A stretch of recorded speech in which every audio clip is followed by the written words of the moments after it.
नमस्कार दोस्तों, मैं विकास साहब सभी का इन्फॉर्मर इनसाइड केस बिल्कुल नए एपिसोड में बहुत बहुत स्वागत करता हूं। आज हम जीटीयू का पेपर कैसे लिखेंगे इस विषय पर बात करेंगे। मुझे अच्छी तरह से पता है आप सभी लोगों ने थियरी एग्जाम दी हुई है, आपको पता है क्वेश्चन का आंसर कैसे कितना लिखना है, लेकिन आज हम किस तरीके से आपको पेपर को रिप्रेजेंट करना है, अपना प्रेजेंटेशन दिखाना है, इस विषय पर बताऊँगा। सबसे पहले हम बात करेंगे पेपर स्टाइल के बारे में। आपका पेपर पहले 80 मार्क्स का हुआ करता था, लेकिन अब वही पेपर 80 मार्क्स से घटकर 54 मार्क्स का हो चुका है। अभी आपको 2 घंटे में 54 मार्क्स के क्वेश्चंस अटेम्प्ट करने पड़ेंगे।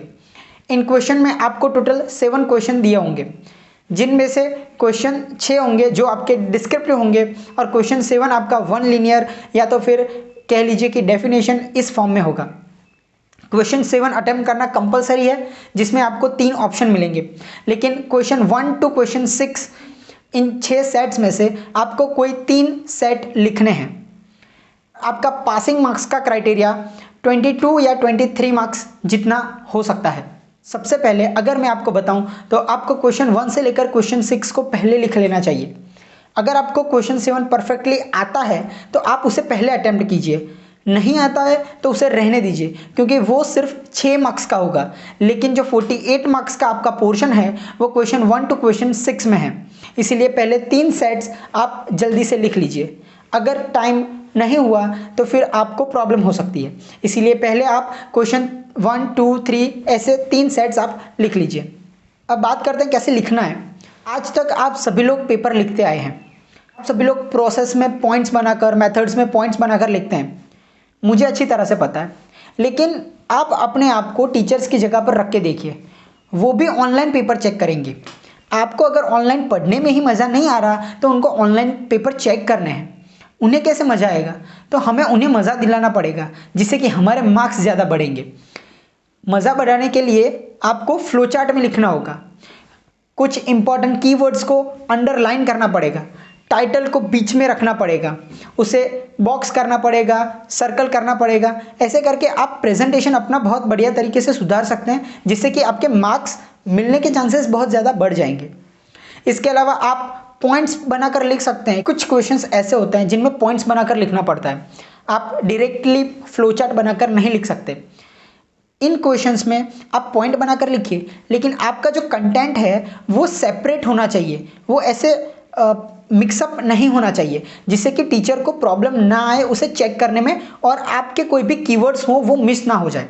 इन पॉइंट्स में आप अंडरलाइन कीजिए, डैश कीजिए, जिससे कि हाईलाइट हो जाए और टीचर की नज़र सिर्फ उन्हीं वर्ड्स पर सबसे पहले पड़े, जिससे कि आपके मार्क्स मिलने के चांसेस और भी ज़्यादा बढ़ जाएंगे। जो हमारी अगली टेक्निक है वो है maximum use of diagrams. Diagrams जहाँ भी पॉसिबल हो वहाँ पर आप ज़रूर बनाएं, क्योंकि डायग्राम से जो प्रेजेंटेशन है वो बढ़िया हो जाता है और टीचर को भी चेक करने में मज़ा आता है। टीचर डायरेक्टली समझ जाते हैं कि आपका कॉन्सेप्ट क्लियर है, इसीलिए वो ज़्यादा से ज़्यादा मार्क्स आपको दे देंगे। आप सभी को पता है या नहीं पता है मुझे नहीं पता, लेकिन मैं आपको एक बात बता दूं कि जीटीयू में 0.5 मार्क्स नहीं होते, यानी कि हाफ मार्क्स नहीं होते। वहाँ पर 0 1 2 3 4 ऐसे मार्क्स दिए जाते हैं। तो अगर आप कुछ भी लिखेंगे और वो प्रेजेंटेबल फॉर्म में हुआ, अगर आपने कम भी कंटेंट लिखा है, फिर भी आप पास होने के चांसेस भी बहुत ज़्यादा बढ़ जाएंगे। अब आगे बात करते हैं हेडिंग्स, टाइटल्स और क्वेश्चन के नंबर के बारे में।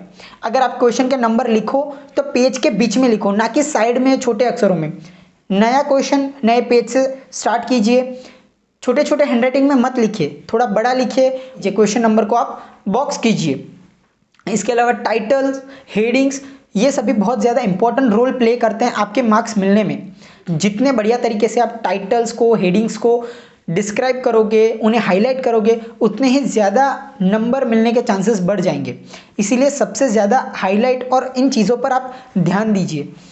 अगर मान लीजिए आपको कुछ नहीं आता है तो उसके रिलेवेंट लिखिए, लेकिन टाइटल बना के लिखिए, जिससे कि उनकी नज़र पड़ेगी और आपके मार्क्स मिलने के चांसेस भी बढ़ जाएंगे। मान लीजिए आपको क्वेश्चन नहीं आता, फिर भी आपको 2 मार्क्स मिनिमम मिल सकेंगे। इसलिए मैं बोलता हूँ इन सभी चीज़ों को आप फॉलो कीजिए, जिससे कि आप पास होने के चांसेस बढ़ जाएं और अच्छे नंबर आए। Thank you for watching. मिलते हैं अगले एपिसोड में। All the best for your examination. Stay tuned, take care, thank you.